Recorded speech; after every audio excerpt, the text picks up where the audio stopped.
Ladies and gentlemen, I want to welcome you to the Exceptional Conservative Show, live from the nation's capital. This is simply an amazing feat.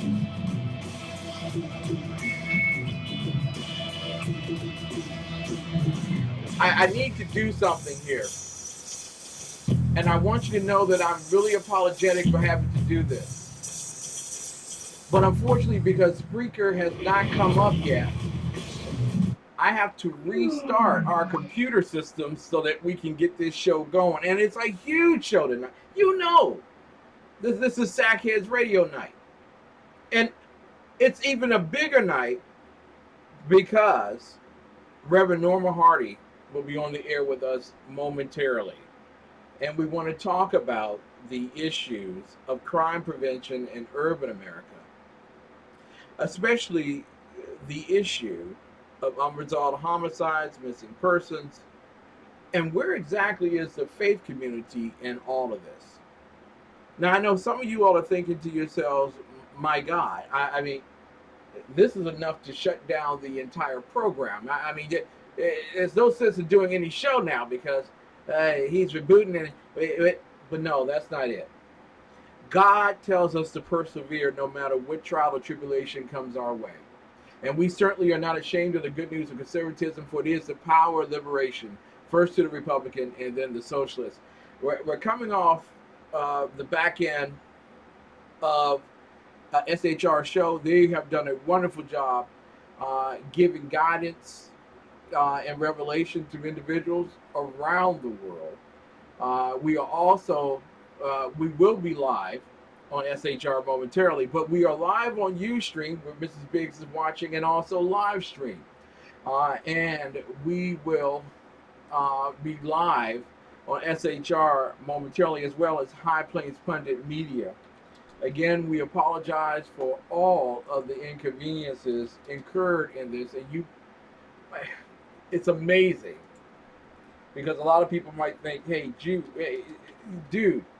of all dates, this is Wednesday night. This is when you release the Kraken. This is when Shannon Wright comes on. This is when Lonnie Poindexter comes on. How can you possibly have these types of scenarios and situations come up?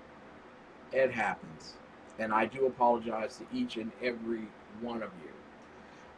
And we are doing our best to bring up everything on the SHR file. And I know everyone in the chat room is saying, where's good? You should have known this was going to happen. And yeah, I feel you.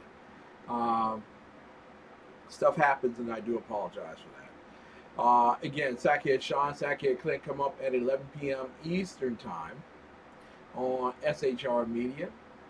This is that big night, Wednesday night. And we are so looking forward to opening the windows of heaven for a whole lot of folk to hear tonight. You have to hear Reverend Norma Hardie And again, I'm very apologetic for the delays that we are incurring in terms of this, but I assure you, we will be up and running, lickety split, hopefully. Hopefully, lickety split. And there's a sound that we love to hear. Testing 1, 2, 3, testing 1, 2, 3. And we start live. Hopefully, this is live. Bingo! Now we're live on the Exceptional Conservative Show on SHR Media. And again, I do apologize for any inconveniences incurred. And listen, it just is what it is. Ladies and gentlemen, you know what we do at this particular hour.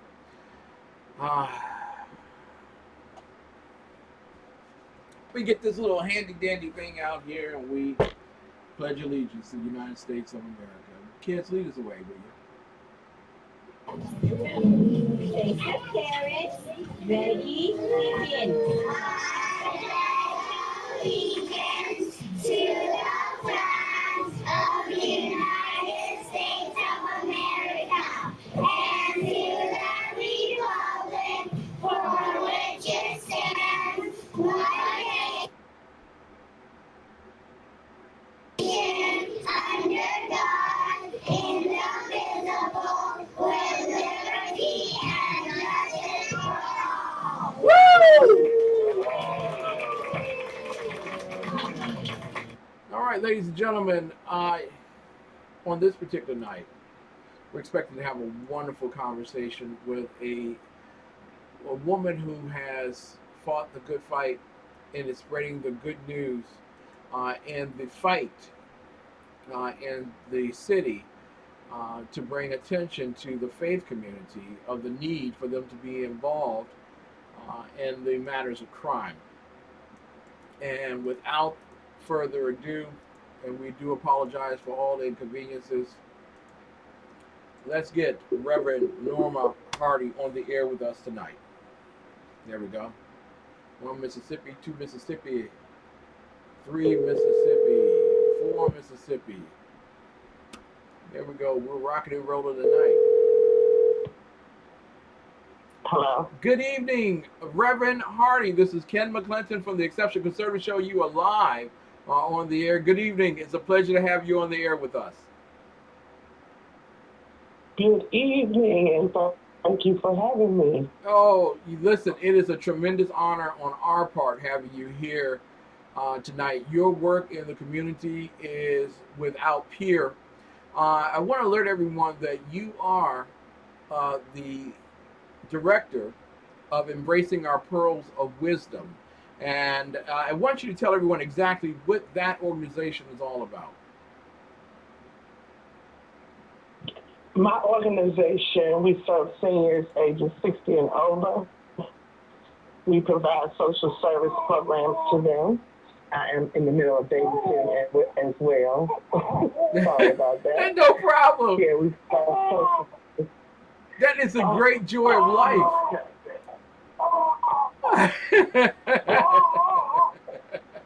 How old is the baby? I'm afraid of it. No problem. How old is the baby? She's a queen. Oh, wow. Oh. Well, God bless her. What a joy. She's really her. Oh, she is so sweet.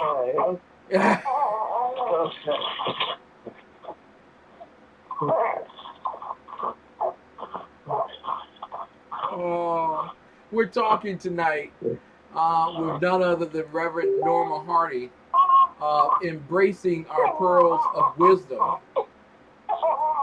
And it's an organization which is faith-based in the District of Columbia. It's established to assist seniors age 60 with comprehensive wraparound social service programs in the area, including care management, health and wellness, nutritional and autonomy care, personal companion care, and visits. And it's locating affordable housing resources and other resources to assist seniors to age in their homes and community settings. They also offer evidence-based workshops and seminars to help aging adults maintain a healthy, managed lifestyle. Listen, what we're going to do is we're going to take a quick break, uh, Pastor, and we will come right back to you.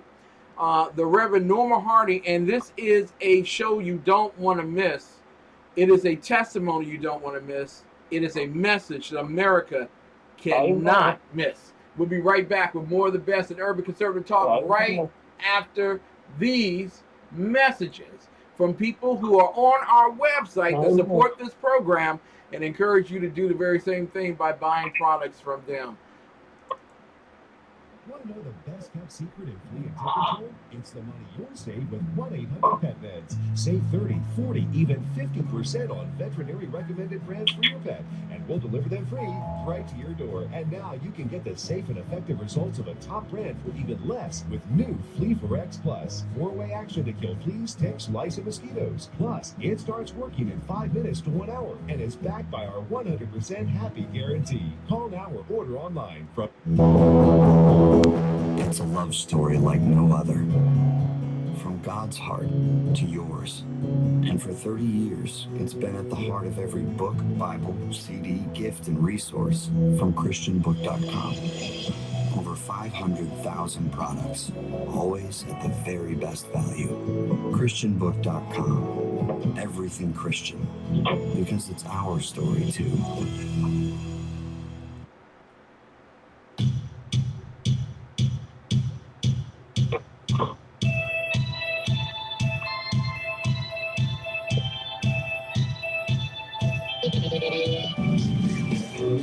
Hey, it's Jersey Joe. Hook Reaver, Common Sense. You can catch me every Wednesday night, 8 p.m. Eastern Standard Time on shrmedia.com. That's every Wednesday night, 8 p.m. Eastern Standard Time, shrmedia.com.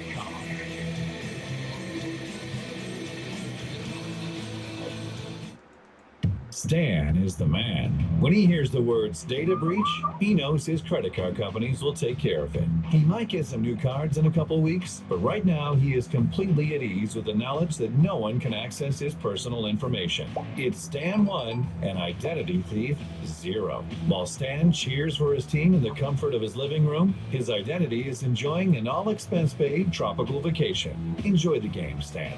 It turns out that letting your credit card company handle a data breach isn't enough. But Identity Guard can help protect you from fraud. We are the pioneers in identity theft protection and education. Don't end up like Stan. Identity Guard will help keep your identity where it belongs. To get fully protected, go to www.identityguard.com. Ladies and gentlemen, we welcome you back to the Exceptional Conservative Show live from the nation's capital. And we have with us tonight a very special guest, Miss Reverend Norma Hardie. Who is leading a charge in our community to not only make aware, but to encourage with the power of the word, faith community being involved in crime prevention. Reverend Hardie, you have a great testimony, a tremendous testimony as to why, and it should motivate others as they listen to it, as to get involved and crime prevention in our community. Can you profess that testimony to us regarding your relationship, not only with your son, but in terms of how it impacted the father-son relationship, crime prevention overall? Well, I was involved with a person who committed a crime. I was in my 20s, and I started a relationship with a guy, and he had a criminal background, and I just took a chance on him, fell in love with him, and he committed another crime while we were together after I had my son. He robbed a bank, and he murdered someone. And through him doing that, it brought me closer to Christ. I had my son, I raised my son in the church, and because I raised my son in church, he had mentors. There were mentors there who had a positive impact on his life. So what his father experienced, my son didn't have to experience any of that. I decided to move out of the district because I didn't want him labeled with his father being a bank robber and a murderer. So the Lord directed me on how to raise my son, and I did just that. And it was through the church that really helped me cultivate the spirit that he needed in his life to become the man he is today. He's an entrepreneur. He has his own business. He makes lots of money. He's a marketer and promoter. And everything that I went through, he didn't have to go through. He's not a product of his environment, to say the least, especially the background of his father, because that wasn't my background. So Yeah. I chose to raise my son in a positive manner by exposing him to what's out here in the world, meaning I taught him what was in the streets. I took him at an early age out into the streets to show him what was out here and to show him the good and the bad, and to allow him to know he had choices in life. And the choices that he made were all positive, and that was because I exposed him to what is out there. We have to be our children's teachers. And it was through the church that I learned how to raise him as far as having men in his life. I had positive men in his life. So I say again, it takes a village to raise our children, but most of all, it takes the strength of the faith-based community to help us raise our children. I was a single parent. Yes. I was in my 20s. But again, my son, he didn't have to experience anything that his father had to experience. And that was because I chose to raise him positively. Now, see that's one of the key words that's missing in much of the conversations, whether they be in the pew or at the bar. It's a matter of choice. His father made choices, and they were ill choices, and they resulted in him being arrested and locked up and put behind bars. But you chose to make certain that he was liberated from the potential of following in his father's footsteps. Why isn't that the message that gets out in our urban areas? You say, why isn't that the message? Yeah, why do we not hear that as the message, rather than the message that there's no way that these guys are going to get any type of help? They're going to, because of the color of their skin, they're going to end up going behind bars anyway. So we might as well just give up and just mediate or manage it. You took a very proactive and hardcore stance to make certain that your child would not follow in the footsteps. Why is that message not getting out? Because I believe that the church is not taking a position to, one, get involved without the lights, camera action. Once the lights, camera action is out there, then it becomes, oh, it's my time to shine in the political arena versus in God's arena. So I took a position to take a stand because I cared enough to take that stance, because that child was entrusted to me. God allowed me to have that child. Again, parents are the first teachers. So if the parents are not doing what they're supposed to do, then it's up to us, the faith-based community, to reach out to these children, because they're not lost. They just need some help. They need some guidance. And it took the elders to help us when we were being reared.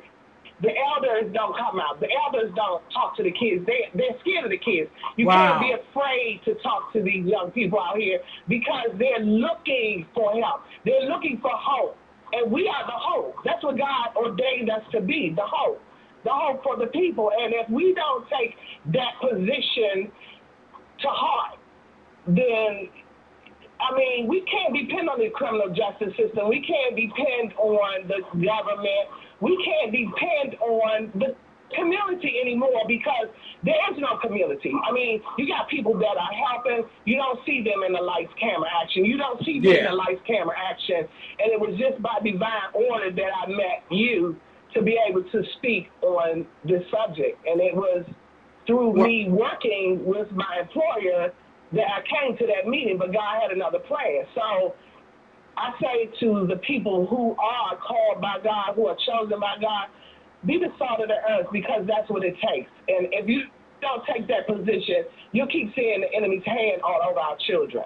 Now, there's some pastors, and this is a very powerful testimony that you gave of because a lot of people draw attention to the woman in Baltimore who came out and snatched her kid away out of the riot that was going on in Baltimore, and was slapping him down the street to get him out of the way. Many people draw attention to that and say, well, that's a mother. But what you did as a mother was say, listen, I know my biblical responsibility is to love and care for my child. And that means to do it by whatever means necessary to get him away from the flames that might ensnare him. And you obviously have done a wonderful job, because you have a new, fresh life that you're holding in your hands right now. Apparently, you've done well with your family. Is there, for that person who's listening to you right now saying, well, you're different, you're special, you're the exception to the rule, you're a reverend, you never go through nothing. Is that the truth? And how can they change their way of looking at things? Oh, let me tell you something. I've been through a lot, and it took a lot for me to become that reverend. Like they say, you don't know the cost of this anointing. You don't know what I had to go through. The devil really tried to take me out. I mean, even walking the walk that I walked in the streets. I learned the streets. I wasn't shielded from the streets because I went to a junior high school that was near the streets where they sold drugs. So I wasn't the perfect person, but I got tired of being sick and tired of seeing the same thing, doing the same thing, and getting no results that were positive. And that wasn't how my mom raised me. So the exposure that I had, it basically taught me what life is about on the hard side. Then when God called me, because I got tired of being sick and tired, when God called me into the church, he called me because he had a plan for my life. And so I say to people today, whatever it is that you're trying to do that is not working, try to do it a different way. Try God's way. Yes. Because our way is not God's way. And the plans that God has for our life is not the plans we have for our lives. And we come from God. He's our source. He's our strength. He's our everything. So if we can't make it without that map, and we feel as though our map is not working, we have to turn to that map. And that's the only direction that we can go in that will end up where God ordained us to be. Exactly. Reverend, I've gone to lots of community meetings since my daughter Shanice Milton was killed, especially where the faith community was involved. And it seems that the faith community doesn't believe that they can make an impact on unresolved homicides or murder or drug dealing or crime in their community. They won't have an impact. They believe that all of the power is rested in the mayor of the city and the city council, and that's where they'll take their cue. Should they do that? And if not, what should they do? I can tell you, being a woman of God, I have stopped a man from shooting a lady just because God told me to say 2 words: don't do it. I heard an argument outside of the window where I was working. I was working for a church, and I heard an argument while I was sitting at my desk. And the Holy Spirit said, get up out of your chair and go outside. And I did just that. When I opened the door, I came right to the threshold, the doorway, and I saw this man reaching for a gun. I saw this man pull the gun out, and right at that moment, the Lord told me to say, don't do it. And I said it in a voice that was very authoritative. And our eyes connected eye to eye. And he heard what I said. 3 times I said, don't do it. He put the gun back in his car. He got in his car, and he drove away. The person he was arguing with, I didn't know at the time, she was one of my coworkers. She ran to me and hugged me and thanked me. I said, thank God, because that wasn't me. So I say, we have to take a position. We have to not depend on the government, because systems weren't made for us. The system weren't made for African Americans to prosper. I'm going to say that again. The system was not created for us to prosper. There are opportunities out there. There are plenty opportunities. I saw a lot of opportunities when I worked in Ward 8 in Southeast DC, working with the seniors. I saw the issues that the young people had. They need someone to talk to. Some of them need therapy. And if we take the time to talk to these young people on a real level, Yeah. not on a superficial level, not on a level of saying, if you do this, then you become the data that we need to say that this program worked. No, they don't need that. Mm-hmm. They don't need that. They need somebody that has been through what they've been through, that have accomplished something, even though they went through what they've been through. I've been through smoking drugs and all of that. I've been through all of that. So I can be a witness to them and let them know. I can come right where they are and let them know, look, this is how I did it. Yeah. And this is a choice that you have. You either want it or you don't want it. And if you want it, this is the way you can do it. It's going to take some strong people that realize we need a community again. We don't need the government. We need a community that cares enough to help people. Well, wait a minute. We need a strong faith-based community. Wait a minute, Reverend. There's no grant for that. There's no money for that. Where we gonna get that? I got my 501c. I got my 501c3. I got my 501c3 so that I can get a government grant to do a youth program and fund me paying for my Cadillac. That's what I got. And you talking about? Am I wrong here? And be dictated to how you can help these people, but you're not helping these people. I turned down money for my nonprofit working with seniors because I didn't want that blood on my hands. Yeah. I turned down grant money from an executive director from DC Office on Aging asking me to apply for a grant for $20,000. I didn't because the Lord would let me apply for that grant. Wow. I struggled making monies to run my programs through fundraisers.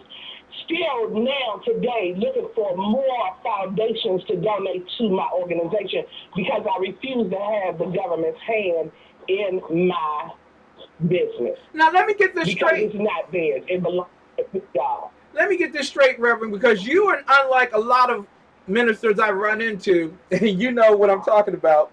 If there ain't a dollar sign attached to it, Jesus ain't nearby. I'm sorry, but that's the way it is. If it ain't a gold coin in the fish, then I don't have a program for that. But you're talking about organizations that are committed to a premise that if Jesus says go forth, he'll provide for you, and that you're willing to sacrifice until such time as he provides accordingly, and you're successful.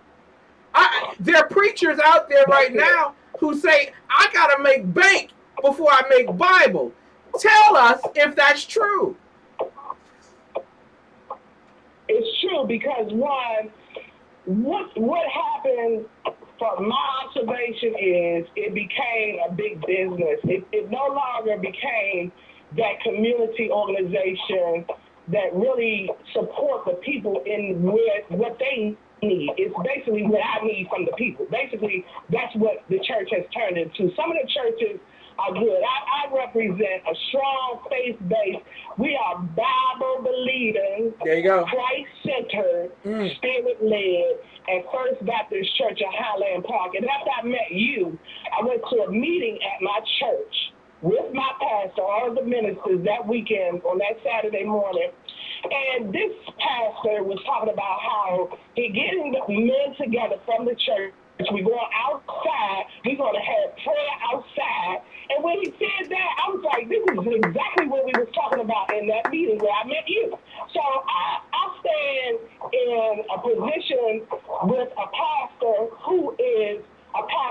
after God's own heart. And because God sent me there, we're growing. We're getting ready to move into our new church on the end of this month. And I just see God adding to the numbers because he's doing what God called him to do. There's some out here, as I preached a message there in May, and it was titled, "Get into Position, God is Watching." Yeah. So there are people who are falsely doing the work of the Lord. They say they're doing the work of the Lord. They're doing the work of their flesh. Yes. They're doing the work of their flesh. People are struggling still with the same issues they came to the church with because whatever is going on at the top, it trickles down into the body of Christ. So if you don't have someone representing God for real, then those people that are following that shepherd, they're not going to be fed what God says they need to be fed. Wow. And so when it becomes not ministry anymore and it becomes a business, you lose what God called you to do.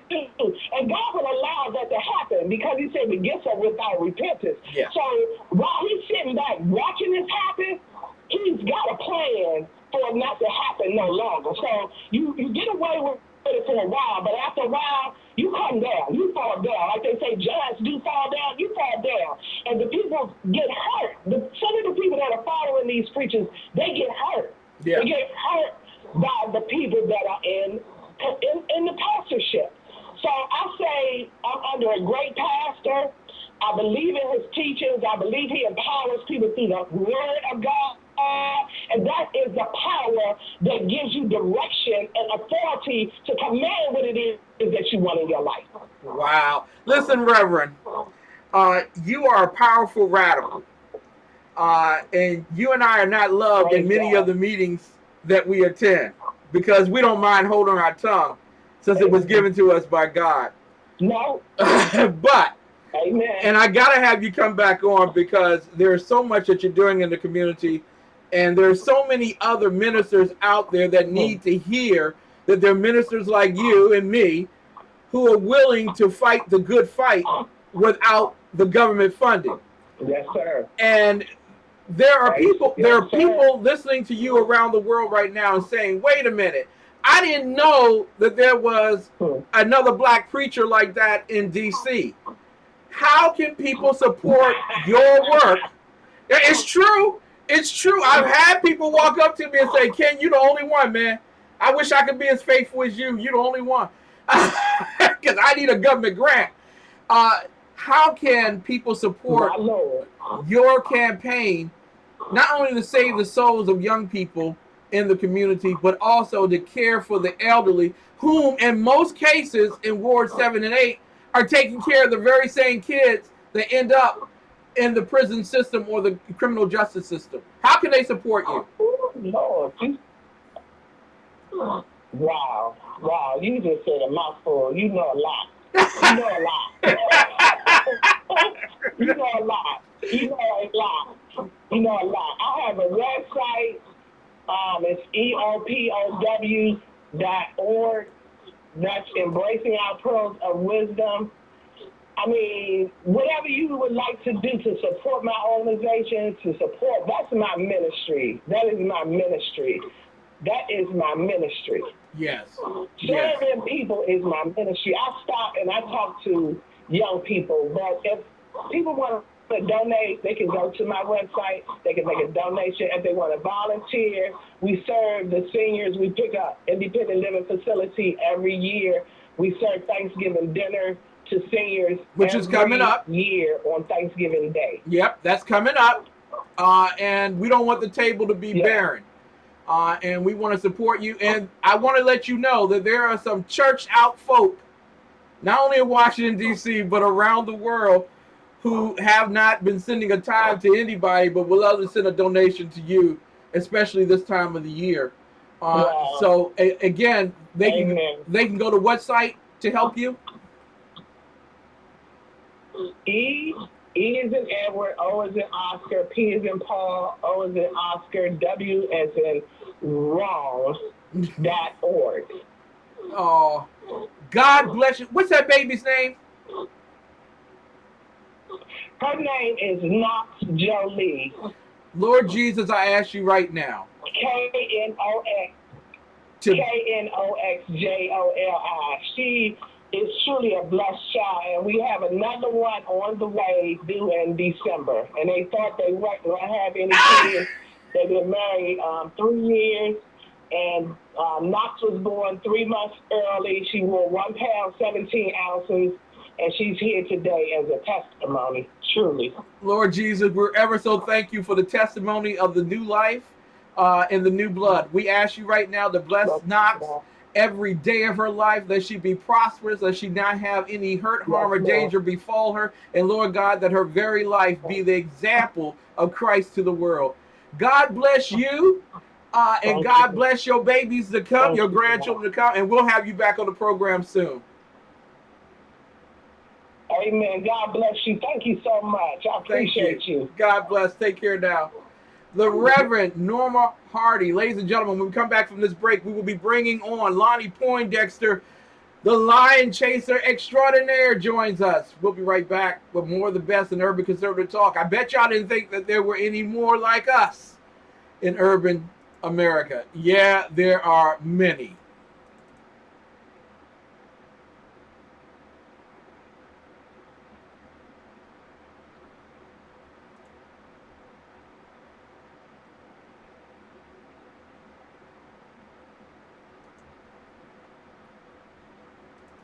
Sunglasses? Yes.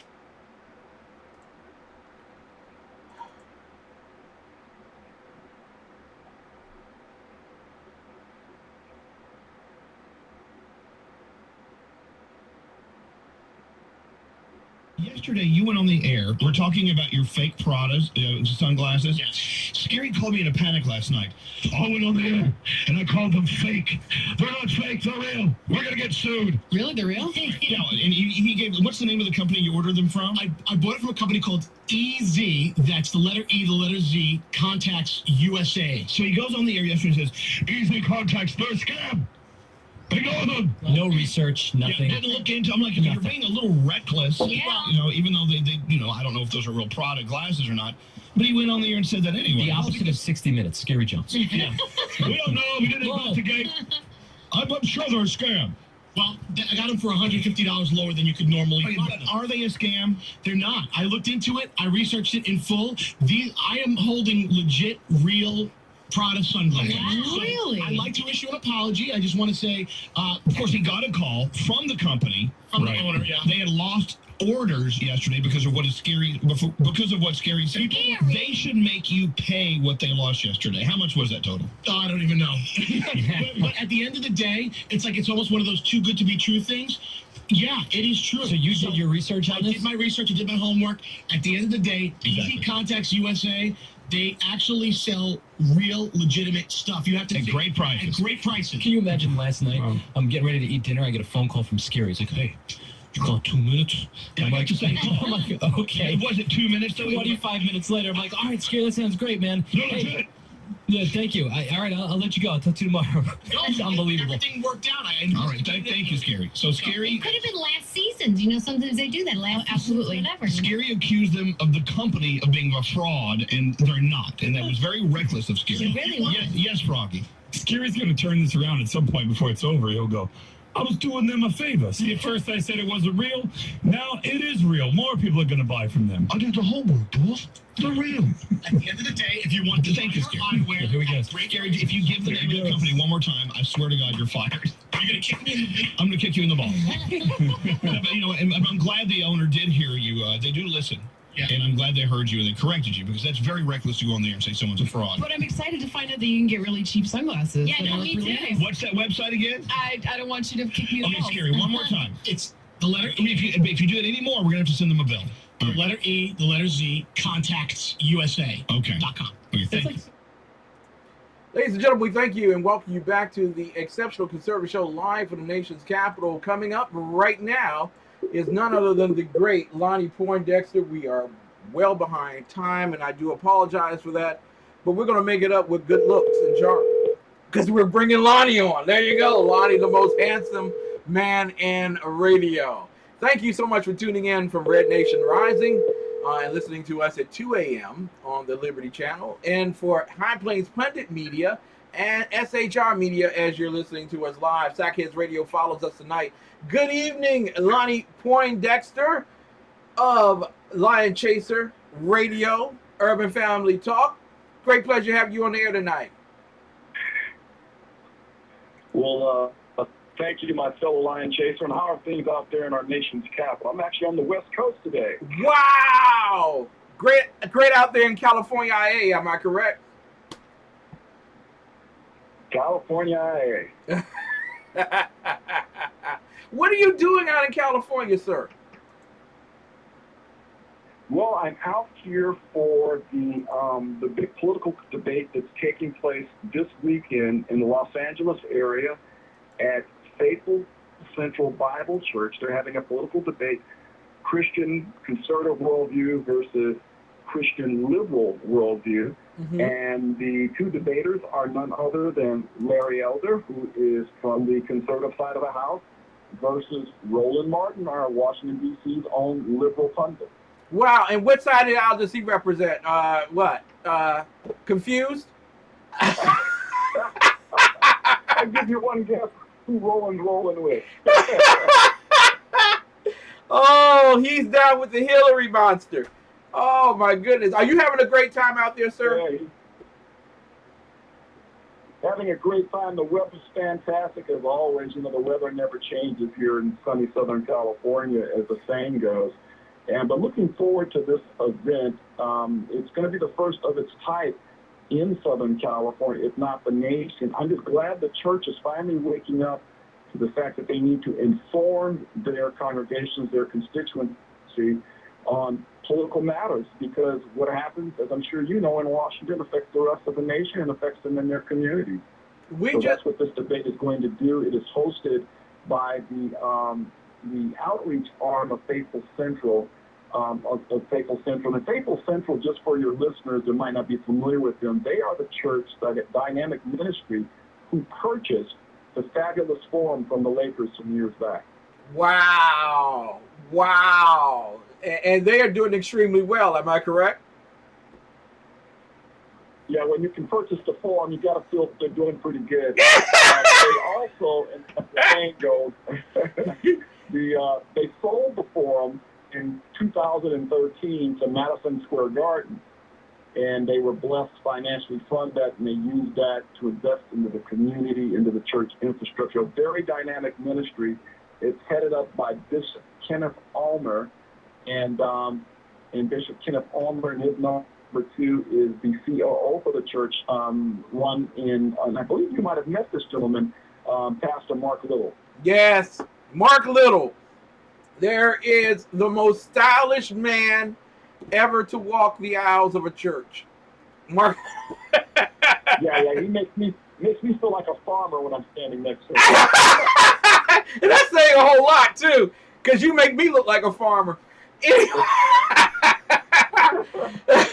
Now, I wanted to ask you, while you're out there in California, IA, we just had a reverend on our program from the east of the river community, Southeast DC, who sounded very, somewhat conservative. And I want to know, how is this conservative message reaching black churches out in California, IA? Well, you know, I think something's taking place. If I use Faithful Central as an example, you find with many churches, the eldership will be largely conservative, but the congregation is still liberal. And it's because the eldership is not teaching biblical worldview and wrapped up in political worldview. You know, for the first time in our nation's history, we now have government lording over the people and telling you what you can believe and what you can't believe, as I'm sure you know and you talk about on your show all the time. And so the church has to push back. So I'm happy. And Pastor Mark Little, you know, he's the author of the seminal book, The Protestant Republican. So he's a very well-known Republican pastor here in California, but he does a lot of work with folks on the other side of the aisle because, you know, Southern California is a bastion of all things liberal. And so he's found a way. And the reason why they can't call him a sellout and Uncle Tom is because he's got street cred. He's doing valuable work in the community. They have to respect him for that, even though they might disagree with what side of the aisle that he's on. Wow. Now, I was just speaking with Reverend Norma Hardie, that there are many in our community, and I know that we were going to talk about some other things, but I'm really focused here tonight on this. I think that you are in this big debate between Roland Martin and Larry Elder, and it's already over. Larry Elder's won just because he's going to show up. There are lots of people who believe that the church has sold out, that they're more concerned with the bank instead of the Bible. Is that the opening for conservatives and Christian Republicans in urban America? I think it's an excellent opening, because the reason why those churches who sold out, for lack of a better term, for the dollars are beginning to recognize you acquiescing to the popular correct or politically correct narrative now is not sustaining your church membership. One of the bigger issues happening with large churches across America is their memberships are dwindling. Yes. If you don't have a message that resonates with the people, and you can only play victim so long, people are going to find other places to go. Yeah. People are tired of being the victim. I mean, I have a big house. I got 2 cars. My kids are doing well in school.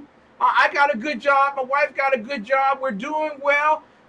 Why am I still a victim? Why does my color keep me from loving Jesus the way everyone else loves him? Am I going somewhere with that? I think you're going definitely somewhere with that. And then what happens is it just doesn't line up with current events. Now, they can lie and manipulate media all they want, but common sense people are waking up that something just does not add up. So here we have the church, the black church. If they do not get with the times and get current with what God's doing right now, one of my mentors told me many years ago, he said, the problem with the church is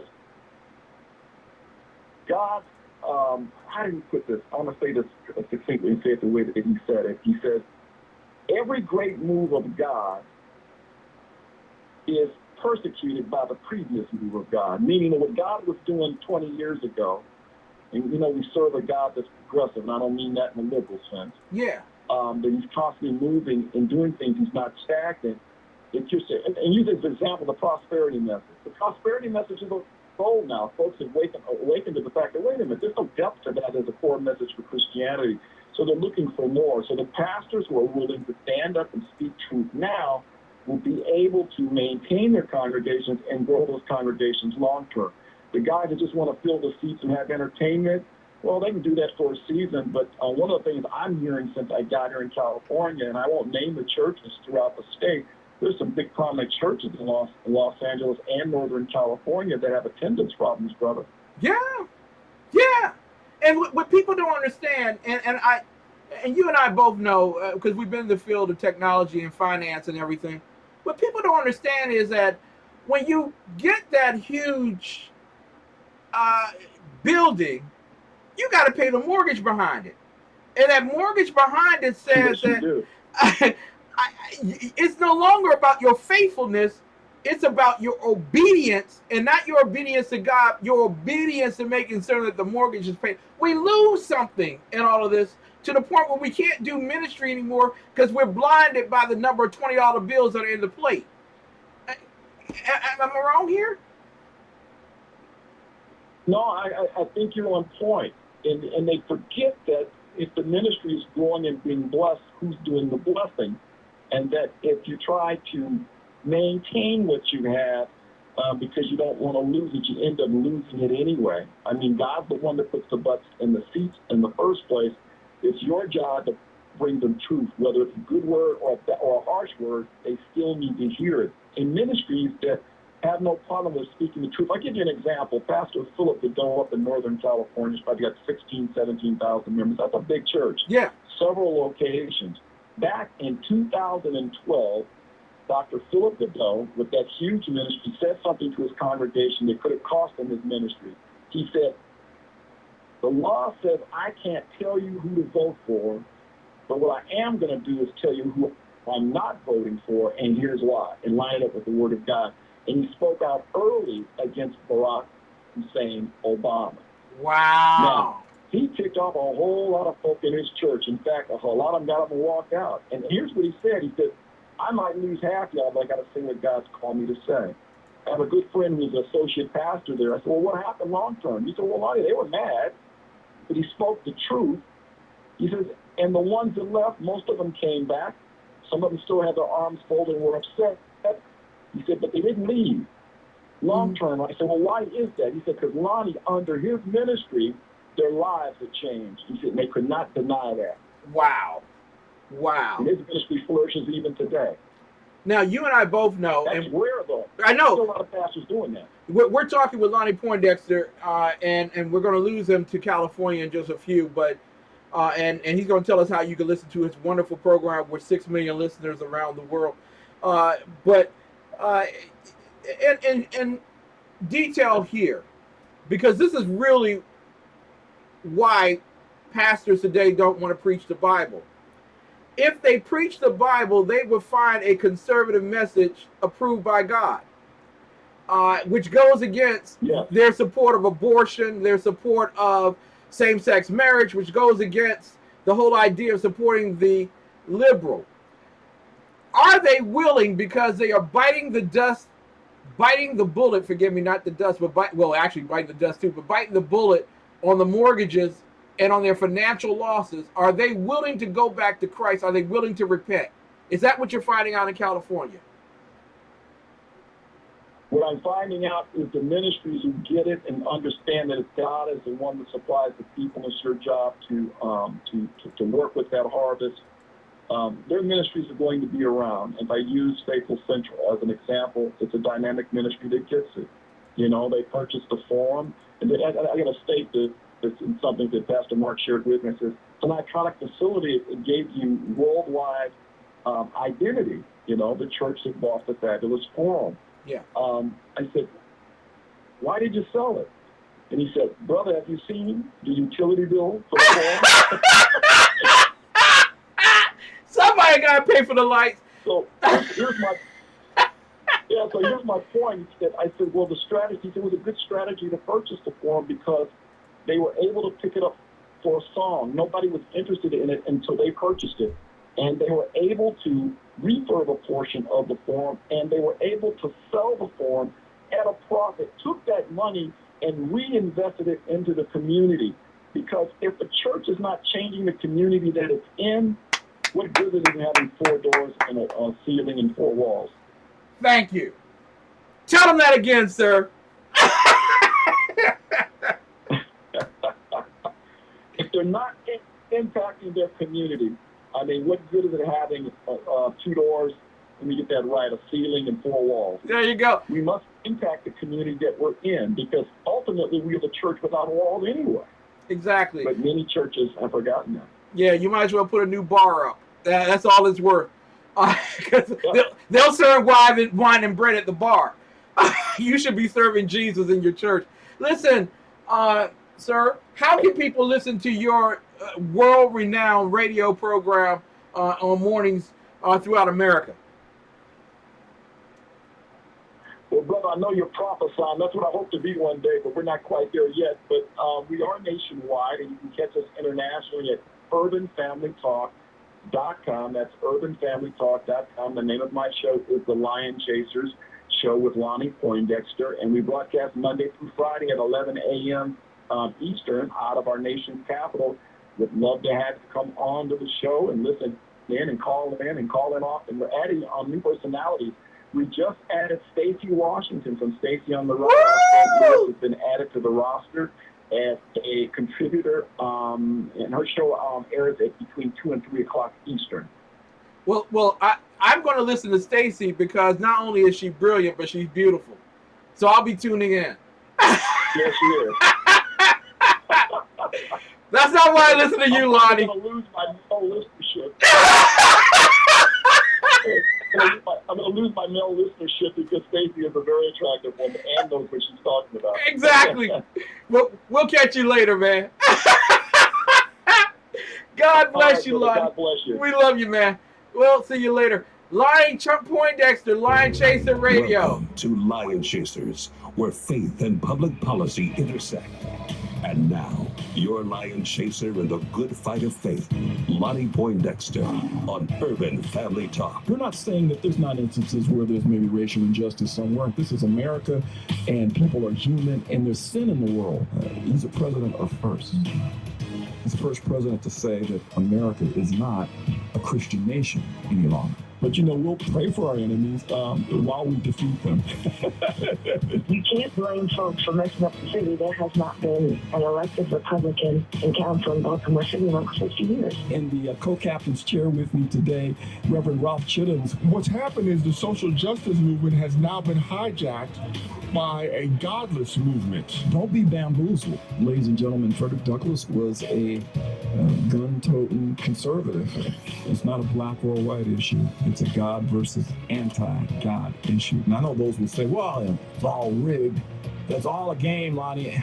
Because I get that a lot. And there are the crew that has their bags packed at the train station waiting for Jesus to come back. We'll be here in a minute. Our train went by, other train. No, it wasn't Jesus. But he's coming. Meanwhile, Rome is burning. The host of the Black Man Thinking radio show. Welcome to the show, Stanley Levy. Good morning, Lonnie. How are you? The core issues, the bull elephants are in the home. We got to do away with the entitlement programs and the things that hamstring us. And that's where the conservative viewpoints really resonate for my generation. I want to welcome to the show the host of the Exceptional Conservative Show, and that's my brother Kenneth McClinton. Welcome, brother. Lonnie, it's an honor and privilege always to be with your ever-expanding audience. Let your listeners be Lion Chasers with Lonnie Poindexter. If Lion Chasers sounds right for your station or network, contact Will Addison by email, waddison@afa.net. Encourage your listeners to be Lion Chasers with Lonnie Poindexter and Urban Family Talk.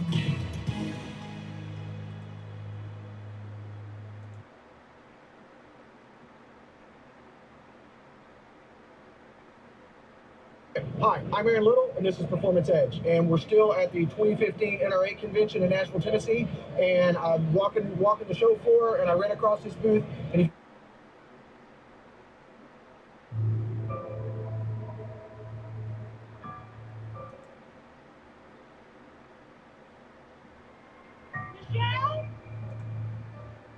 Michelle, where are you? When you suddenly don't know where your child is, nothing else matters but finding out fast. In this case, there's no need for a panicked search. Michelle's mother has just dialed her Amber Alert GPS number. Within 30 seconds, the Amber Alert GPS technology will locate the unit her child carries and display a map on her cell phone showing her exact location. She's at her friend Michaela's house. I'll call her there. Keep your child safe. Put your mind at ease. Call 888-334-3958 or go to www.amberalertgps.com to order Amber Alert GPS for your family now. Time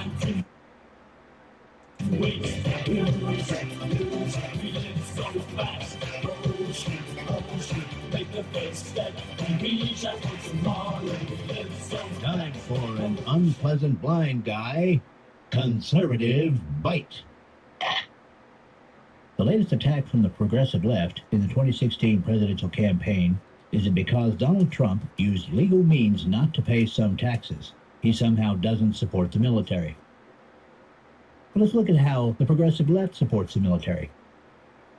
Through the Obama administration, as part of the ongoing progressive incremental effort to disarm the American people, Hillary Clinton supports the removal of gun rights from veterans that the Veterans Administration arbitrarily decides are mentally incompetent to exercise their Second Amendment rights.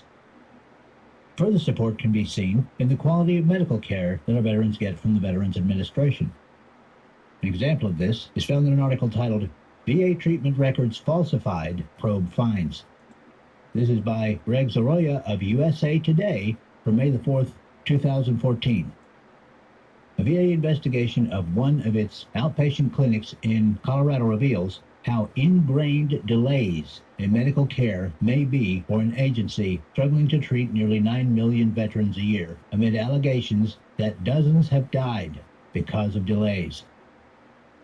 Clerks at the Department of Veterans Affairs Clinic in Fort Collins were instructed last year how to falsify appointment records, so it appeared the small staff of doctors was seeing patients within the agency's goal of 14 days, according to the investigation. And we see the further support through the Obama administration by Hillary Clinton for veterans in need of crisis intervention. In an article titled VA Suicide Hotline in Oscar-Winning Documentary, Let's Calls Go to Voicemail, by the same Greg Zoroya of USA Today from February the 15th, 2016. A VA suicide hotline, movingly portrayed in an Oscar-winning documentary, has allowed crisis calls to go into voicemail and has struggled with adequate staff training, according to an Inspector General investigation.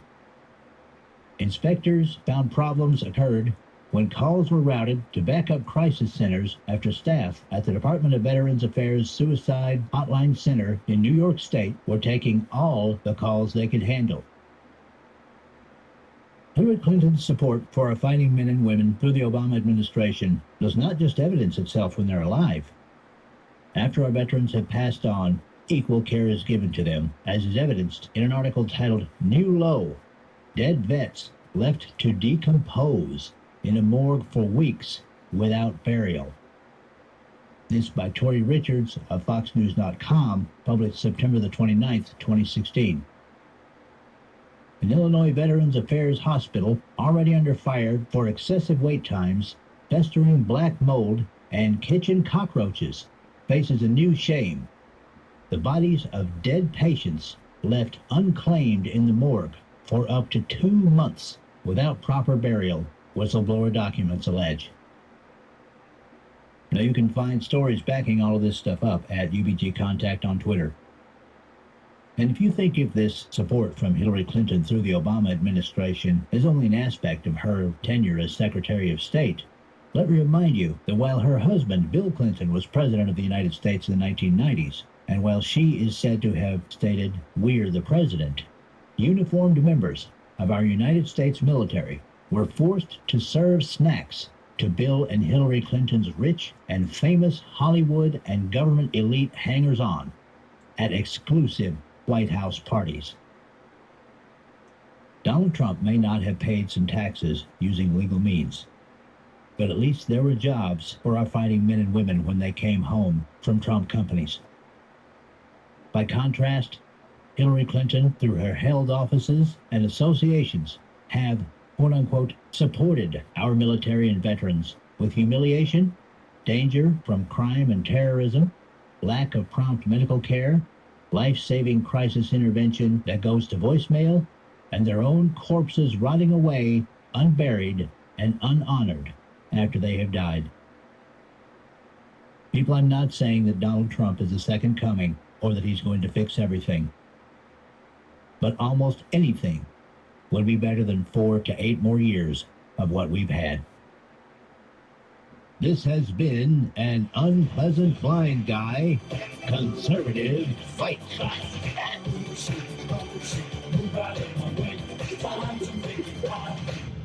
Ladies and gentlemen, welcome back to the Exceptional Conservative Show, live from the nation's capital. We are not ashamed of the good news of conservatism, for it is the power of liberation, first to the Republican and then the Socialist.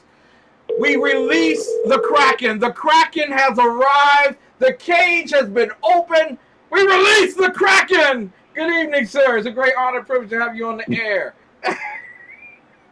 Ralph. Good evening, Mr. Exceptional. How are you? Thank you so much. This is Ralph J. Chittams, Sr., DC GOP Vice Chairman, overall, the rabble-rouser on Roland Martin's News One program. No one pisses off the liberals like Ralph does. I wouldn't say that. Oh, you do a great job, sir. You do a great job indeed. Listen, first and foremost, there are some things that are happening in the city, and apart from what I wanted to talk with you about, but on September 29th, while I was out celebrating my birthday with my lovely wife, Mrs. Biggs, At 3:54 a.m., a young man was shot and killed, and his name was Eugene Clark. Now, Eugene Clark was killed in the 900 block of 10th Street Northeast. Detective Jonathan Shell, 202-270-2291, and Detective King Watts, 202-270-6706, have been handling the case. Now, and I'll put that information in the chat room for people who want to just pass it on to other people, because that's the kind of citizen we are. But when we look at the numbers of homicides in D.C., and this is supposed to be a good year, when we look at the number of homicides in D.C., there were 112 murders. I'm sorry, 119 murders in 2015 by this time. Today, there are 105. There were 260 sex abuse cases. Today, there are 265. There were 1,803 assault with dangerous weapons crimes last year, 1,812 this year. Robbery is down a little 5% or whatever. But of the homicides, 51% of the unresolved homicides, of the murders are unresolved homicides, 51%. 96% of the unresolved homicides are men, and 98% of the unresolved homicides are black. If they were all shot by cops, would there be marching in the street, sir? Of course. Of course. And that's the insanity of the Black Lives Matter movement. Exactly. It's already been proven, and and I've said this repeatedly in a number of different venues.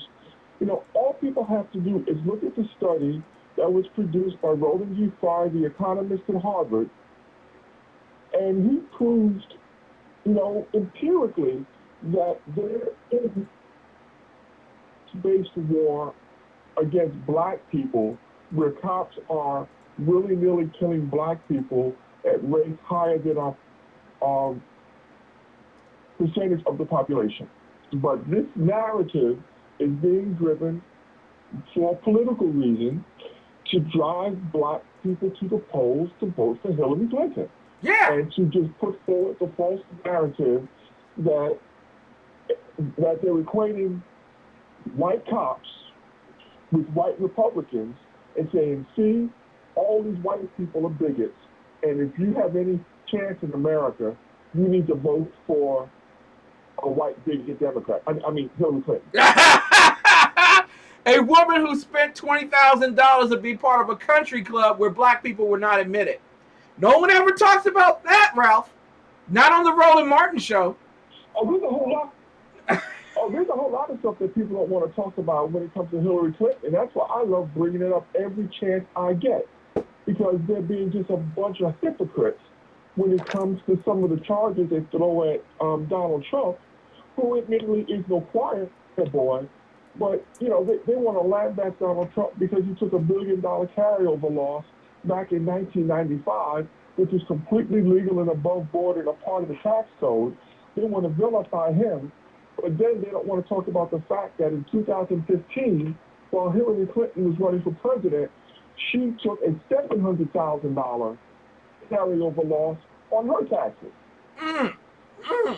Was that legal? The same thing that Trump did, he did last year. Of course it's legal. There you go. Of course it's legal. And here's the bigger issue. Was not Hillary Clinton a United States senator? Yes! And if she had such a problem with this carryover provision in the tax code, why didn't her behind do something to change it when she was a U.S. senator?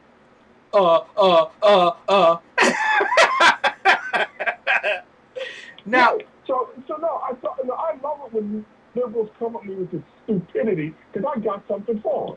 Now, wait a minute. If Donald Trump, who lost $1 billion, is still flying around on an airplane with his name on it, has properties throughout the world, even a property that's about 5 blocks down the street from the White House, the old post office, which he redid. If he's such a bad guy, how is it that Hillary Rodham Clinton is such a good girl for losing $6 billion at the State Department and not spending $2 billion to secure Benghazi? Let's throw something else out there. Where's the $100 million that the Clinton Foundation got that they were supposed to use to build a hospital in Haiti? Where's that money? Just in time for the new hurricane. Hillary Clinton. On her taxes, she showed a charitable deduction of $1,042,000 on her taxes. Okay, that's really great, Hillary. You donated over $1 million to charity. $1,042,000 to be exact. Here's the damn problem. $1 million of that went to her foundation. So she gave $1 million to her own foundation, which is nothing more than a slush fund to support her, Bill, and Chelsea flying around the world, and then took a tax deduction for it. But wait a minute. They don't want to talk about that. Wait a minute, Kraken. I mean, because you're coming off really hard on this woman. And remember now, she's a woman. So you have to be gentle. They obviously are spending... No, I don't. She's a politician. She's a politician running to be president. And I can be as hard on her as I feel like it. There you go. Now, obviously, the Clinton Foundation has done a lot of work. They're feeding poor people up in Brooklyn, wherever their headquarters are. They are providing nets for people who are dying of malaria, and they have built thousands of houses in a hospital in Haiti with all the money that they collected during the last major hurricane. In fact, they spend 95% of their money on charity. Am I right on that one? Well, I think you're a little bit dyslexic on that. Just slightly. They spent 5%. 5% on charitable activities, and the other 95%, as I said before, was used as a slush fund to support the family in all of their flying around the world and trying to be jet setters and extort money out of Arab nations and Russia and everybody else. Wow. Now, apparently, they're criticizing Donald Trump, and we're talking with Ralph J. Chittams, the Kraken himself, making his rounds here at the Exceptional Conservative Show. He's a senior vice president of the vice chairman, of the DC GOP. There are those who are going around saying that Donald Trump's foundation is illegal, and there's a cease and desist order in New York against his Trump Foundation because they didn't turn in the right paperwork. They didn't do what Hillary Clinton did, turn in the right paperwork to be a charitable organization. Am I right, sir? Everything that's going on, well, not everything, but almost everything that's going on this election cycle has been completely politicized. Yes. People are acting like the Trump Foundation was formed yesterday. No, the Trump Foundation has been around for years. And if there are all these issues with the Trump Foundation, you mean to tell me that after being in existence for all these years, you are just finding out about them now? Now, if that is true, the New York State Tax Department needs to fire every idiot who's in there pushing paper. Because this should have been discovered earlier.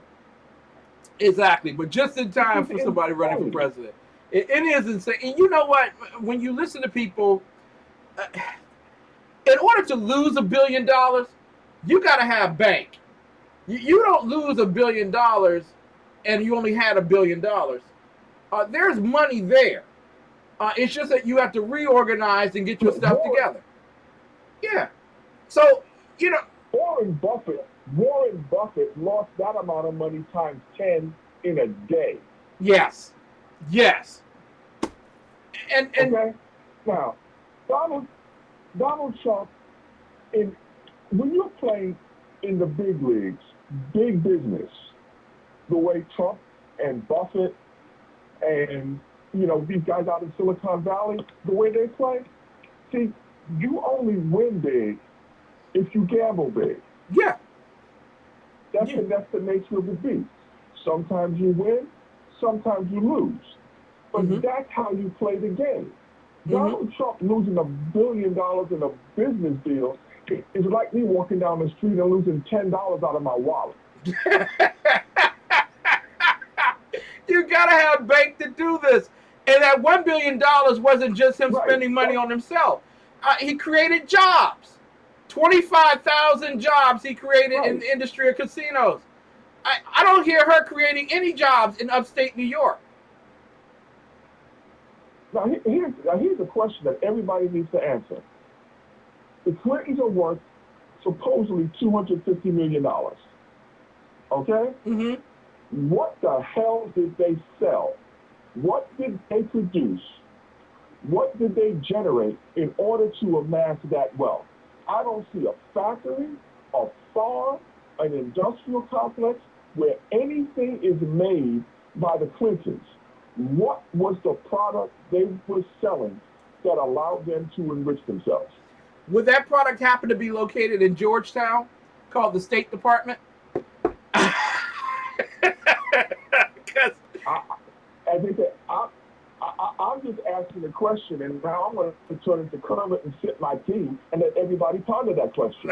What were they selling? What was their product? What was their commodity that they were selling in order to amass a net worth of $250 million? Do you know what Trump was doing? Yeah. He was building hotels and casinos and golf courses. And, you know, granted, he lost some money on the stakes and on the water, but we can see the products that Donald Trump was working with. What the hell were the Clintons selling? We are talking with the Kraken, who's broken it open, wide open, baby. Wide open. I want to talk with you real quick because we could be on all night the financial differences between somebody who's investing $1 billion or more dollars to create industry versus someone who is selling access, which is what the Clintons have done since they've been in Arkansas. I want to ask you real quick, the Pence debate last night, before I went to bed, Mike Pence, governor of Indiana, was the winner. When I woke up this morning, he was a loser. What happened? The liberals got together in a bar and they all decided how they were going to spin it. And they spun it very well. I mean, it's amazing how a man who industriously destroyed Tim Kaine, who does look like the Joker. Does he look like the Joker to you, sir? Oh, you talking about Tim Kaine? Yes. He looks like somebody else, but I can't say who because it would cause me all kinds of problems down there.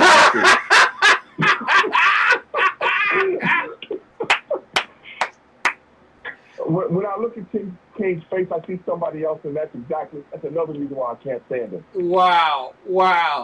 Now, I want to ask you. No, Tim Kaine, but what I do, I like the fact that finally some U.S. bishops finally grew a pair and publicly stated, hey, Tim, you cannot be a good Catholic and advocate abortion. Yeah.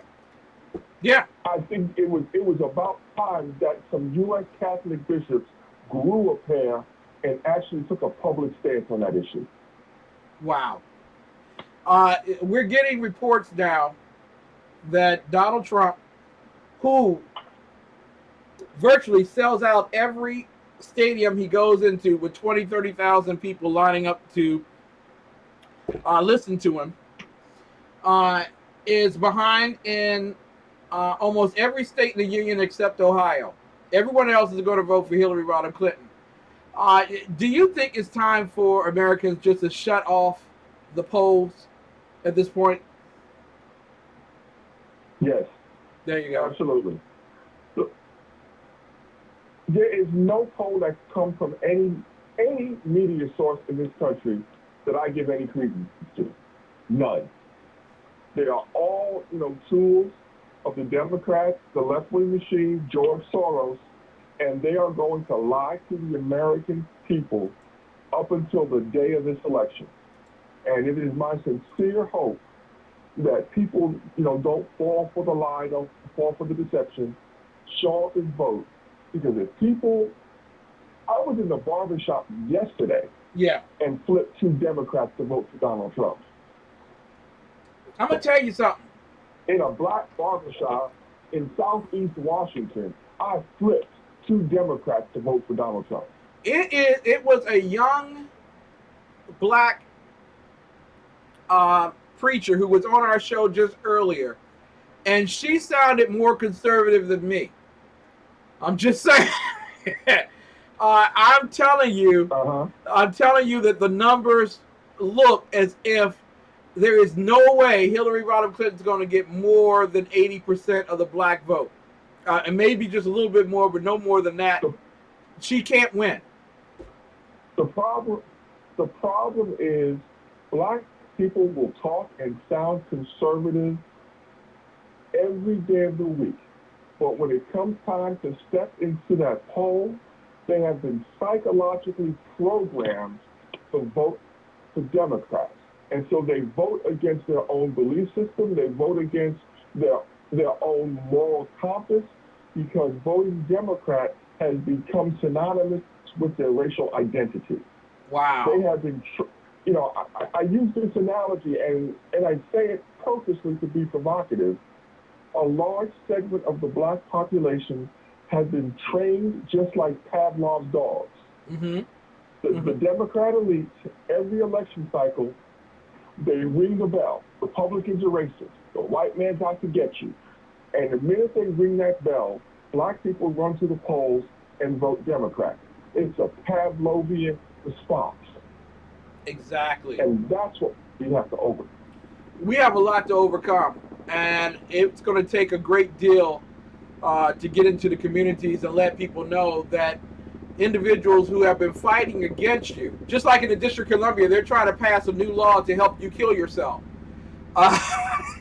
People who have been fighting against you from the moment you were conceived, and now they're trying to usher you into the grave more swiftly, and those happen to be on the left. Those who happen to be on the right are talking about life, liberty, and the pursuit of happiness.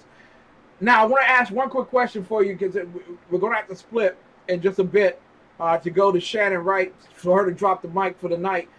But in Kentucky, the governor of Kentucky is urging churches to break the law.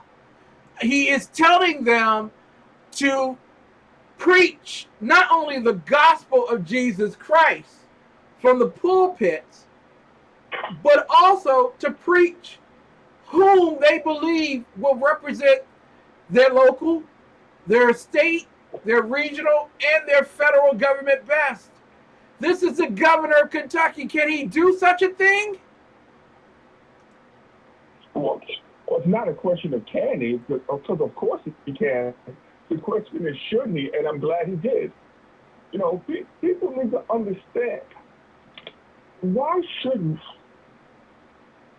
anybody in America be able to exercise his or her First Amendment rights and speak their mind? Yeah. That's why, one of the things that I like about the Trump campaign is Trump wants to kill the Johnson Amendment.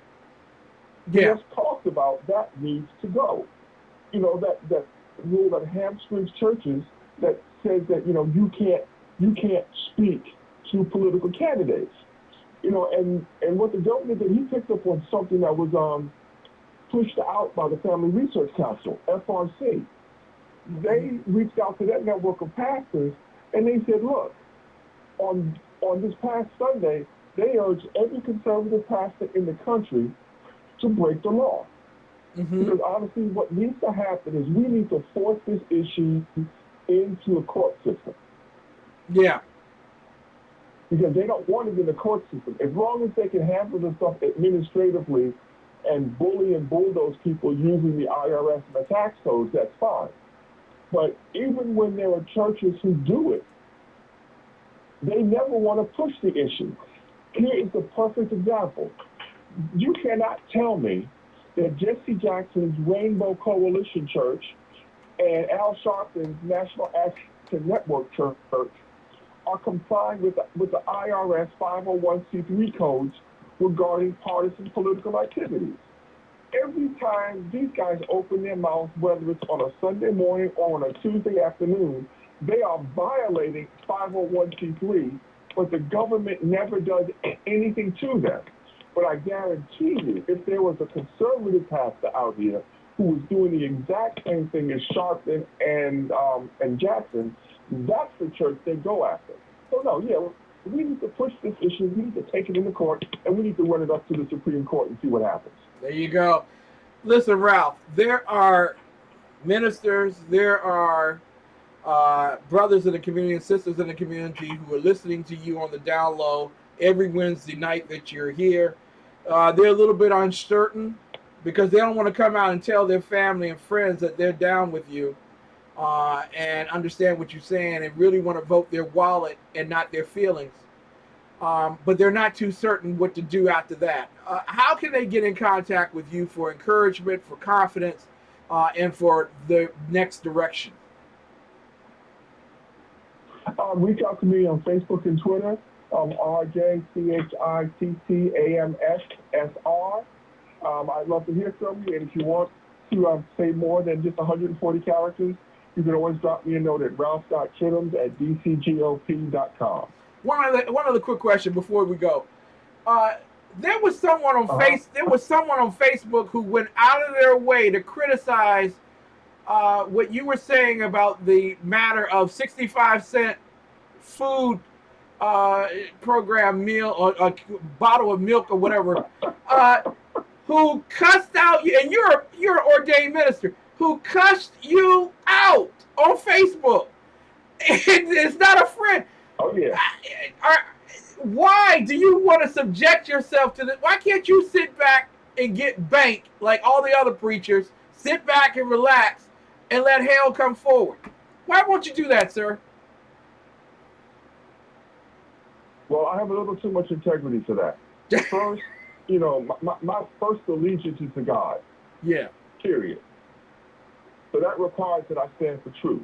Mm-hmm. And, for anyone who is a true believer in our Lord and Savior Jesus Christ, we understand the truth that if they came to Jesus, the true Son of God, the Lamb of God, if they came for him and crucified him, we say, they hung him high and stretched him wide. If they did that for him, they're going to come for us. Yeah. And so when we pick up the mantle to be a Christian, which means to be Christ-like, to try to walk in the footsteps of the fishermen, we need to understand that they are going to come for us the same way they came for him. So that dude that cussed me out, I saw that, I was like, this dude took the time to track me down from Twitter, first from the Rowan Martin show to my Twitter account to my Facebook account to cuss me out. Really, dude. Now, I read that and I bust out laughing. The reason I bust out laughing is what I know for certain, sitting right here, is I own his mind. Yes. Because I hit him with something that he couldn't deal with. And even though he calls himself cussing me out, it's still in his head. And it's rumbling around in there because he felt compelled to do all this research just to cuss me out. Now, when I go to bed at night, I don't even think about that dude. Yeah. Awesome, man. Listen, we love you, man. We love what you stand for. We love the fact that you are fighting the good fight day and night. And the fact you ought to get him a new ascot, Roland Martin. He's crying at it every day you're on the air with him. Look, I'll tell you what. I'm actually going to be in Los Angeles this Saturday with Lonnie. And after what Elder's going to do to him, I think he might just read the first syllable of the word. I think he might need a new first syllable from the word ascot.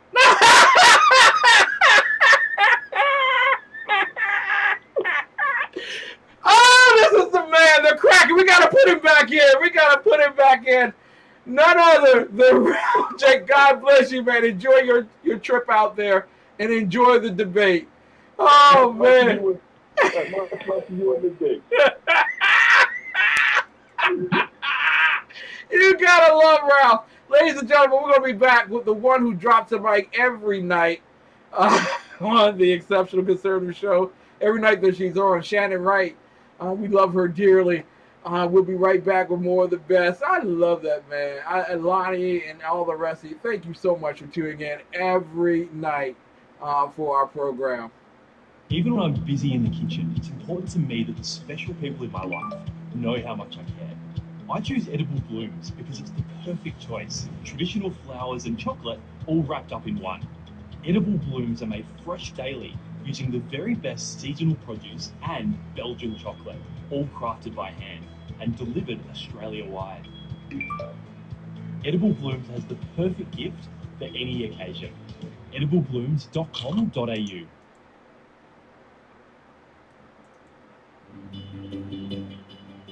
Make sure she says yes with this beautiful engagement ring. Expertly crafted in 14-karat white gold with an alluring design. Featuring breathtaking diamonds. Get a unique piece designed just for you with our huge selection of stunning gems and precious metals. Order now and receive free insured shipping. Find your perfect jewel today at alores.com. Hi, I'm Paige. And I'm Ashley, and we're the sister duo behind the jewelry line Women Warriors by Stella Val. After we went to West Point and we served in the Army, we really wanted to get into the fashion industry. So we started designing our jewelry line, Stella Val. We went on the show Shark Tank, and Mark Cuban and Lori Grenier, our partners, encouraged us to start a line that spoke to our military background and women's empowerment. It was really important for Ashley and I to design a line with a really high quality. So the pieces are all brass with 18-karat gold plating or rhodium plating with Swarovski crystals. The Women Warriors line is all about inspiring women to be strong. All of the Women Warrior pieces have a military theme or an inspirational message. We hope that when you wear our jewelry, it reminds you throughout your day to stay positive and to go after your dreams and goals.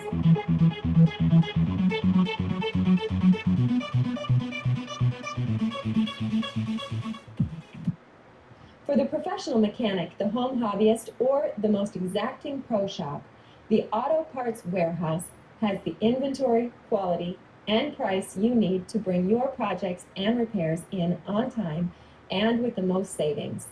From engine assemblies to flywheels, air filters, and body parts, the Auto Parts Warehouse has what you need.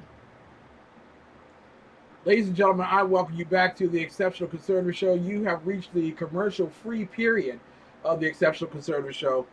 And I want to let you know that there is a young woman, a very young woman, who is running for office in the wonderful People's Republic of Maryland, in the great tyrannical city of Baltimore. And she is leading the liberation charge in that great city of charm. None other than the beautiful, the vibrant, and vivacious. Yes, I said vivacious. Shannon Wright joining us. Shannon Wright's taking center stage tonight. 1 Mississippi, 2 Mississippi, 3 Mississippi, 4 Mississippi. We've been having a difficult time connecting this week for some odd reason. Miss Shannon Wright, Baltimore's finest. Good evening. It is a great evening. Good evening. Good evening. Good evening. I listen. I want to apologize. I have been so out of touch with you over the past week or so. Believe me, it's not you. It's me. So,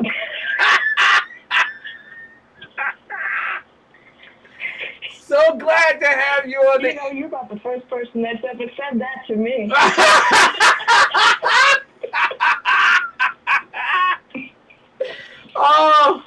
Oh, I can't believe that. But anyway, young woman, congratulations to you. You are coming down the final stretch. You're 30 days away from either being robbed by the great pillars of fraudulent voting in the city of Baltimore or becoming the president of Baltimore City Council. What say you? Which one will it be? I aim to win. There you go. I aim to win, to bring a new voice to City Hall and put all them folks on their retirement pension. How about that? There you go. That's the spirit. That's the spirit. Now, congratulations to you. Because you come from a mighty long way. Would you tell everyone who's tuning in maybe for the first time and wants to support an urban conservative candidate why they should support you and what's been happening over the past month or so? Wow, a lot of things have happened over the last month or so. Really, really good things. Campaigns run on two things. They run on money and they run on volunteers. And, there were some days and some hours and some weeks that it was just me, myself, and I, and my two cats, because, they like to keep me company. Yeah. And it gets a little lonely on the campaign trail at times. But I got to say, folks are really finally stepping up now. Granted, it would have been nice if that would have been back in January. However, folks are stepping up. However, better late than never, as some folks say. There you go. We have, in the last couple of weeks, I had the opportunity to speak at the Maryland Federation of Republican Women's annual fall conference. And those women were so receptive. First of all, it was kind of awesome to be in a room with like-minded people. Yeah. So that was really kind of awesome. Yeah. And they were receptive. And, from the, you go to a meeting, you speak in a room. I was scheduled for 20 minutes. I finished in 20 minutes, and we took questions for another 40 minutes. Wow. Wow. It was awesome. It was really awesome. I got the chance to meet former Ambassador Ellen Sowell, who was very kind, and she said some nice things, took some pictures with me, and put them up on her social media profile so that they would garner larger numbers and viewing, which they did. And then has reached out to folks that she feels should have connected themselves to me already and is working to make that happen. Wow. And you hear things people say, well, we should, but she's doing, and that's kind of awesome. That's kind of awesome. Congratulations. So as of today also, thank you. I've been asked to speak next week at the Johns Hopkins Republican Women's Club for their afternoon meeting. And I will be doing that and addressing them and getting them to come out and support and volunteer. We've got some other counties that have said, we can't even vote in the city, but we're willing to come in and help and to work. So that's what we're going to do. Because see, Baltimore is that city. It's that city where everybody says there's no such thing as voter fraud, and every form of voter fraud that you say doesn't exist exists. Yeah. Well, let that sink in for a minute. But didn't they tell you when you were registering to run that they had already chosen the victor? well, they might as well have. When I went to change my voter registration, I filled it out 4 times. It took 8 months before they actually put me in the system to be able to run. And then tried to tell me because it had taken so long that I didn't have enough time to actually be on the ballot. They will try every trick in the book in this city to make sure that folks that want to be a part of the change that's necessary cannot be. But that's all right, because my God told me faith and work and through prayer, all things are possible. So I believe he's got that. Yeah, he does. And you do too as a result thereof. I want to congratulate you on the hard work because a lot of people don't realize, first and foremost, they presume that you didn't want to run in the first place. That this was just a joke. I didn't.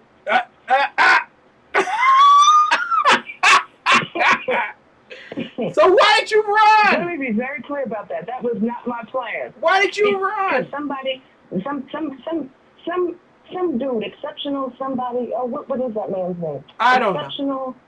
Oh, who is it? I know. In any event, folks tried to tell me that I needed to be a part of the change in the city, to be able to stand as that beacon of light for all of our cities. And I believed it, and I drank the Kool-Aid, and I signed the ballot.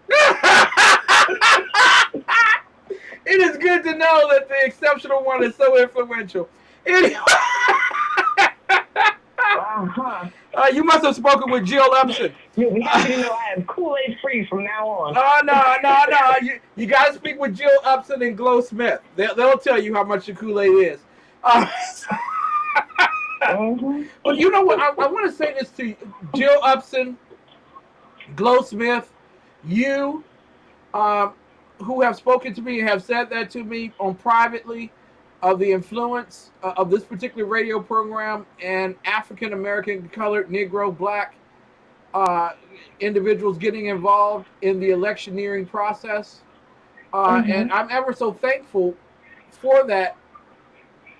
Not for the thank yous towards me, but someone's listening and God's moving that person in the direction that can save a city. And when we look at the idea of what's happening in Baltimore, just this week, you have, well, actually today, on the Eastern Shore of Maryland, 80 prisoners and, guards are arrested by the federal government for contriving a drug chain or drug cartel within the prison system. You have, at the University of Maryland, Baltimore County, a student who was shot among 4 people on Sunday and killed. Then you have the threats made to the school system in Baltimore of impending dangers of terrorism. So there's a lot going on in urban America that's not being addressed by those who have been in office for a long time. What would it be like if you were president of the city council on November the 9th? What would it be like for Baltimore? Well, let me just put it this way. Folks will be mad at me, so I have to make sure my security was in place from day one, because I'm going to tell you like it is. Yeah. See, there are certain principles that we were raised in our communities, from our families and our extended families, that we seem to have gotten away from and forgotten. See, there are certain things that the government cannot legislate and should not attempt to. And there are things that those of us in the community need to step up and be responsible for. And that's what I'm going to call for. Everybody needs to stay in their lane and stay in their place. Certain things government does not belong in. Certain things correctly grounded church folk do belong in. Certain things community members belong in. And everybody needs to get the cliff notes and understand what their lane is, get in it, and stay in it. Well, some people, especially churches, and Matt Bevin, the governor of Kentucky, made it very plain and clear that from the pulpit, politics should be talked about. Are you trying to tell politicians who have, for the past 60 years, been told to shut up and sit down, don't say anything, are you saying that that should stay in place? That they shouldn't be involved in politics at all? You'd be amazed at how many folks that are on this ballot this year in some way, shape, or form, calling themselves members of the clergy and talking about their campaigns from a pulpit. I don't believe in that. I'm sorry. That ain't right. But what you can talk about is the principles. But since you're standing there in somebody's pulpit talking about your campaign that has no principles, well, clearly you're not in God's house doing God's work. So that means you need to be dismissed. Now, see, at this point in the game, we are too close to election for me to sugarcoat anything. Yeah. There are some people, well, let's just put it this way. Darrell Glenn won the Senate race for the GOP nominee in Colorado for the U.S. Senate. And his opponent, Michael Bennet, refuses to debate him. Casper Stockham won the nomination in Denver, for Congress, and his opponent refuses to debate him. Both of them are conservative black men. Are you finding it difficult to debate your opponent in Baltimore City? And why is that? Oh, no, I'm just debating without him. I'm just debating without him. Mm-hmm. See, because there is no debate, really. It's the issues, it's right, and it's wrong. And you can't step to me and debate me talking about what you want to talk about, knowing that you're coming from a place of wrong. My mother said, you can't be wrong and strong. But that's been the philosophy in Baltimore for a long time. So no, my opponent has not stepped up to the plate for any debate, forum, handshake, howdy do, or anything else. And I don't think he intends to. But that's okay, because I am marshaling every force I can to force that man to debate me. See, you don't need leadership that wants to run and hide. You don't need leadership that's afraid. And that's what we've had in Baltimore for far too long. We need leadership that's not afraid to stand up and fight for the people of the city. And if you, with all your expertise and experience, Mr. Jack Young, are so afraid of little old me, then it's time for you to go home.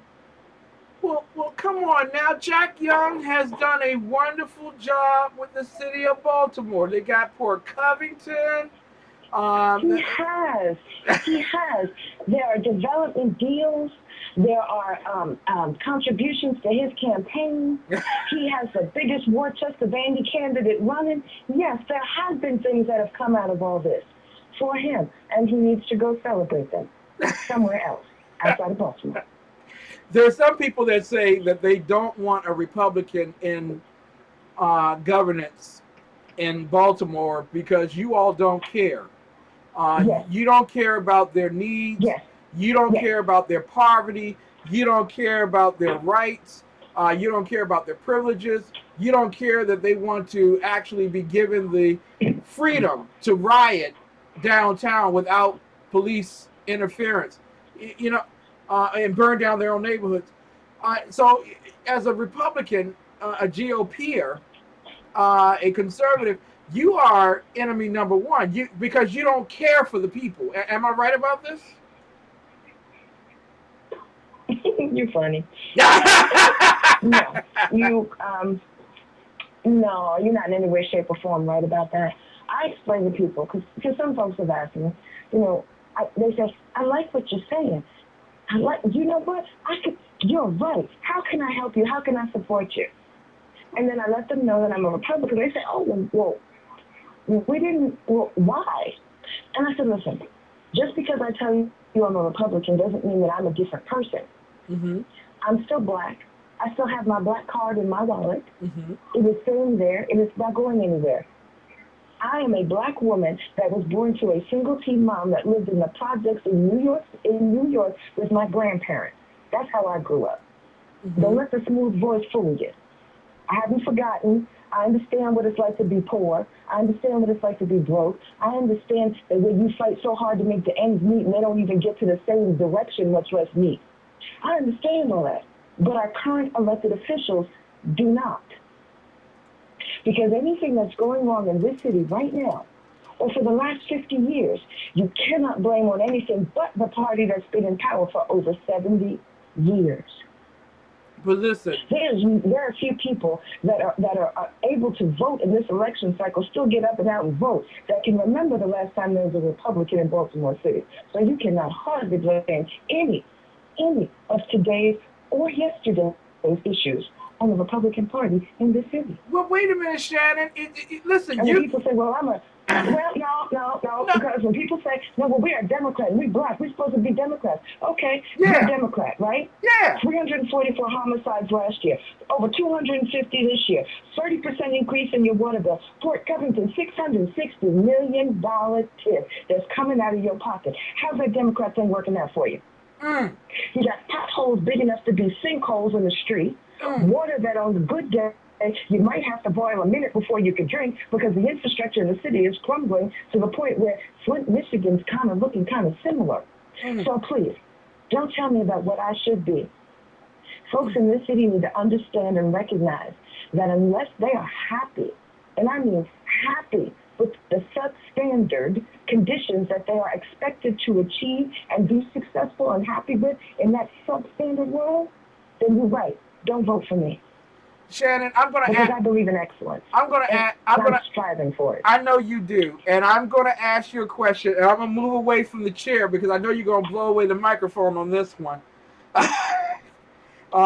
This is and don't blame me because I'm led by the Spirit. I got to ask you these questions, and these are the tough questions. There are people out here, and thank God you're going to be on for the next 4 weeks with me because I'm going to ask you some real tough questions. There are individuals who are listening to you right now on the DL who don't like Jack Young. I mean, truly, just don't like Jack Young. Mm-hmm. But you're a Republican. Mm-hmm. You're a Republican. All you care about is rich people and making certain that rich people get tax breaks so that they can get everything they want, and poor black people in the west part of Baltimore don't get nothing. See, that's your problem. Hit me back on that one. Uh-oh, look out. Okay. Was that a statement, a question, or just a comment? Because I understand and I appreciate the fact that you have a very narrow, one-sided view and perception because it's all you've seen since your grandparents were alive.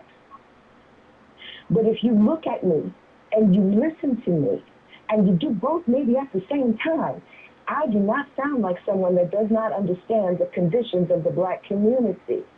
I live in it. I was born in it. I'm going to die in it. Yeah. So you can't tell me because I'm a Republican that I don't understand the plight of the black community. I'm still black.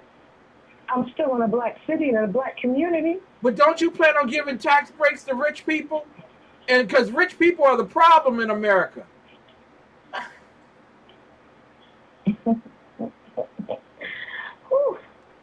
No. See, I believe that everyone